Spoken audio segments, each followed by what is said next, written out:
کہنے لگا تو تیرے پیر کو تو 4 بیٹیوں کے نام نہیں آتے، وہ کتاب دیکھنے چلے گئے ہیں، وہ تو دیکھ کے بتائیں گے، ان کو تو نام نہیں یاد۔ پر کیا کرے، فاضل بریلوی کا کمال ہی بڑا انوکھا ہے، یہ رضا کے نیزے کی مار ہے کہ عدو کے سینے میں غار ہے۔ اعلیٰ حضرت کا رنگ ہی کچھ نرالا ہے۔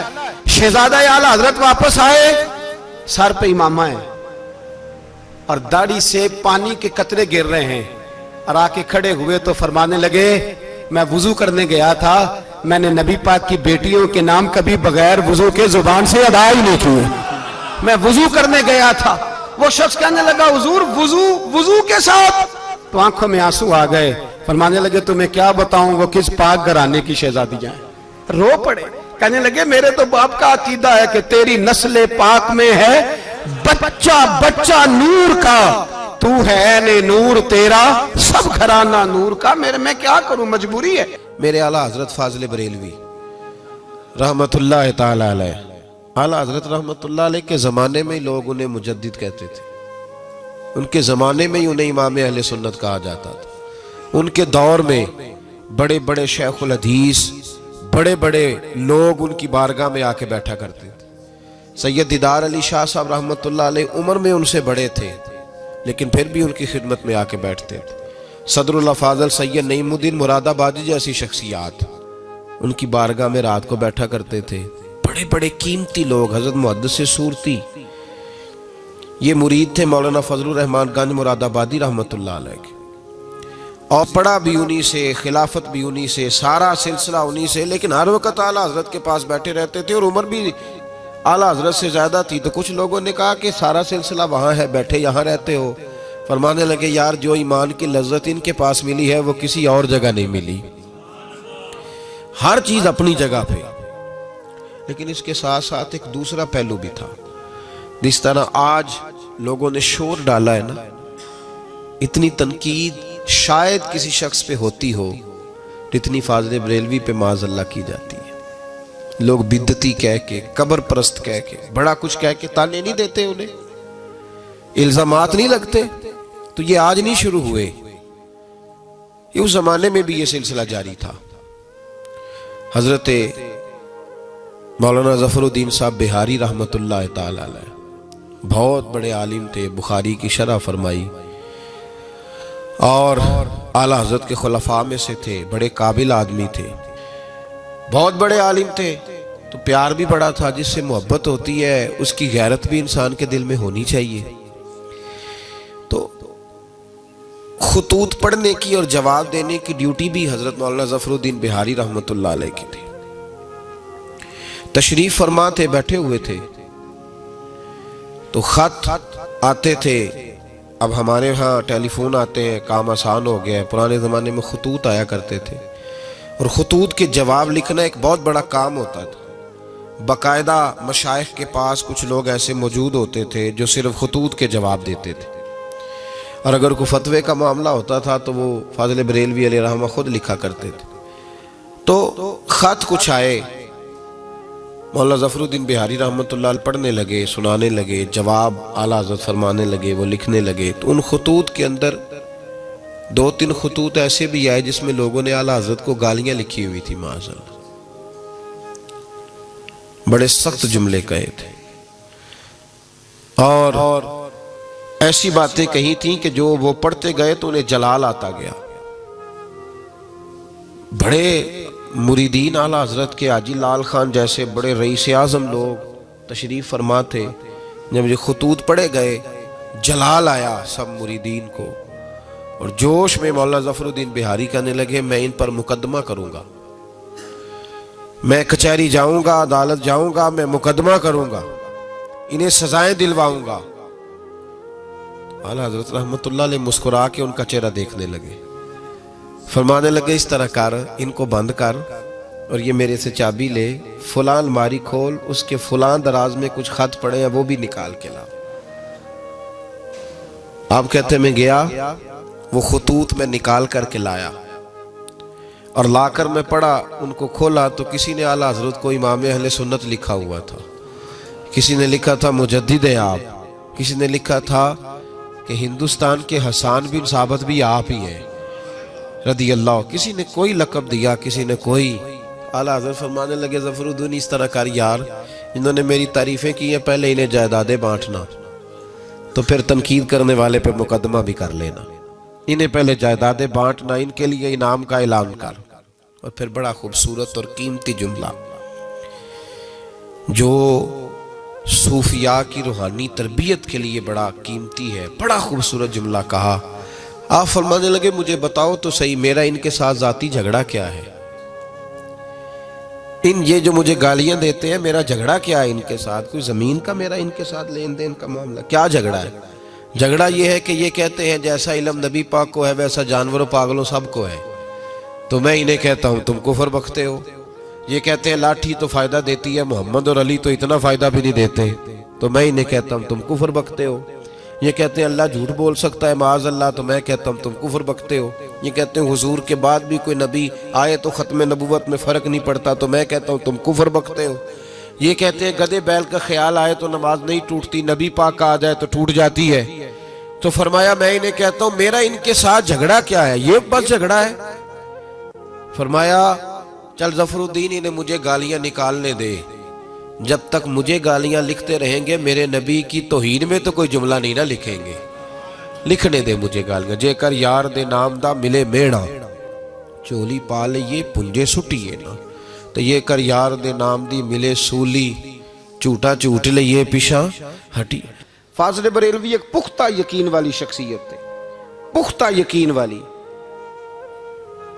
بریلی شریف کے دائیں بائیں طاعون کا مرض پھیل گیا تو اعلیٰ حضرت فرماتے ہیں میرے منہ میں بھی کچھ گلٹیاں نکل آئیں، تو بعض لوگوں نے کہا شاید آپ کو بھی طاعون ہو گیا ہے۔ اعلیٰ حضرت رحمۃ اللہ علیہ فرماتے ہیں جو سب سے بہترین طبیب تھا وہ لایا گیا، اس نے میرا منہ دیکھ کے گلٹیاں دیکھ کے کہا خو آپ کو تو طاعون کا مرض ہو گیا ہے۔ تو اعلیٰ حضرت فرمانے لگے مجھے ساری بیماریاں لگ سکتی ہیں، یہ نہیں لگ سکتی۔ اس نے کہا حکیم میں ہوں کہ آپ ہیں؟ فرمایا نہیں آپ ہی ہیں، پر یہ بیماری مجھے نہیں لگ سکتی، یہ مجھے ہو نہیں سکتی۔ اس نے اصرار کیا تو اعلیٰ حضرت رحمۃ اللہ تعالی علیہ اس کو کہنے لگے میاں تو جو مرضی کر لیکن مجھے طاعون کا مرض نہیں ہو سکتا، یہ بات طے ہے۔ وہ ناراض ہو کے چلا گیا۔ اب طاعون کی جو گلٹیاں ہوتی تھی نا وہ بڑے بڑے مہینوں نہیں جاتی تھی، تکلیف رہتی تھی۔ اعلیٰ حضرت کہتے ہیں میں نے اسی رات نا تھوڑی سی کالی مرچوں کا سفوف بنایا اور مسواک میں رکھ کے جب منہ کے اندر چھڑکا تو تھوڑا سا خون نکلا اور میرا منہ بالکل ٹھیک ہو گیا۔ سویرے میں نے کہا بلاؤ نا اپنے حکیم کو جو کہتا تھا طاعون ہو گیا ہے۔ تو لوگ کہنے لگے حضور آپ کو ویسے کیسے پتا تھا طاعون نہیں ہے؟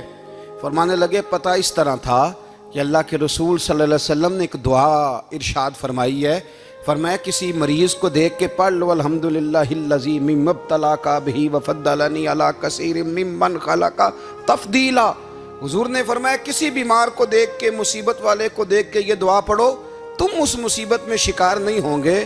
فرمانے لگے میں نے طاعون کے مریض کو دیکھ کے دعا پڑھ لی تھی، تارے ٹوٹ سکتے ہیں، چاند گر سکتا ہے، سورج اپنی جگہ چھوڑ سکتا ہے، پر مدینے والے محبوب کی بات غلط نہیں ہو سکتی۔ یہ میرا یقین کامل ہے، ساڑھے نبی دی زبان ساڑھے واسطے قرآن، یہ بات غلط ہو سکتی؟ مضبوط یقین فاضل بریلوی کا، مضبوط نظریات۔ اعلیٰ حضرت رحمت اللہ تعالی علیہ سے کسی نے کہا آپ کس طرح کے مومن ہیں، کس طرح کے مومن ہیں؟ تو اعلیٰ حضرت فرمانے لگے میرا دل چیرو، اس کو کھولو، ایک طرف لا الہ الا اللہ لکھا ہوگا، دوسری جانب محمد الرسول اللہ لکھا ہوگا۔ اعلیٰ حضرت فاضل بریلوی رحمت اللہ علیہ کے مکان کی دیوار گر گئی، ایک کونا مکان کا، آپ جانتے ہیں پرانی دیواریں چھوٹی ہوتی تھی اور بارشوں میں اکثر گھروں کی دیواریں گری ہوئی ہوتی تھی۔ ایک سائیڈ کی دیوار گر گئی تو اس کونے میں ہندوؤں کا گھر تھا۔ اب مستری صاحب رات کو آئے، ان سے بات ہوئی تو کہنے لگے سویرے کام شروع کروں گا۔ کہا ایک دو صاحب نے کہ ہندوؤں کا گھر ساتھ ہے اور وہ دشمن بھی بڑے زیادہ ہیں، تو رات کو ہی ہو جائے۔ کہنے لگا جی نہیں میری مجبوری ہے، مزدور کہاں سے لاؤں گا، بڑے معاملات ہیں، سویرے شروع ہوگی۔ اب رات کو مولانا ظفر الدین بہاری علیہ رحمہ کہتے ہیں بچے مدرسے کے باقی سارے لوگ سب کو جمع کیا گیا، چونکہ اس طرف سے تھوڑا خطرہ تھا ہندوؤں کی جانب سے۔ کہا جناب یہ بڑے دشمن ہیں اسلام کے، تو اس طرح کرو کہ دو تین بچوں کی ڈیوٹی لگائیں یا کچھ لوگوں کی یہاں رات کو پہرا دیا جائے. ٹھنڈ بھی بڑی زیادہ تھی, کھڑا ہونا بھی مشکل تھا. اعلیٰ حضرت رحمت اللہ علیہ عشاء کی نماز کے بعد جلدی حجرہ خاص میں تشریف لے جاتے تھے. اس رات جب دیکھا نا باہر شور ہو رہا ہے تو اسی طرح سر پہ ایک رومال لپیٹا تو باہر آ گئے. کہنے لگے کیا شور ہے؟ کہا حضور سردی ذرا زیادہ ہے تو یہاں کسی کی ڈیوٹی لگانی ہے پہرے کی. 2 منٹ خاموش رہے, پھر فرمانے لگے کوئی ضرورت نہیں, جاؤ سو جاؤ سارے جا کے, کوئی ضرورت نہیں, جاؤ اپنے اپنے گھروں کو, کوئی حاجت نہیں, پہنچ جاؤ. کہا حضور مہربانی کرے, وہ طے ہونے لگا تھا. فرمایا میری وجہ سے کیوں کوئی ساری رات بیدار رہے؟ جاؤ تمہیں کہا نا آرام کرو. لوگ سو گئے.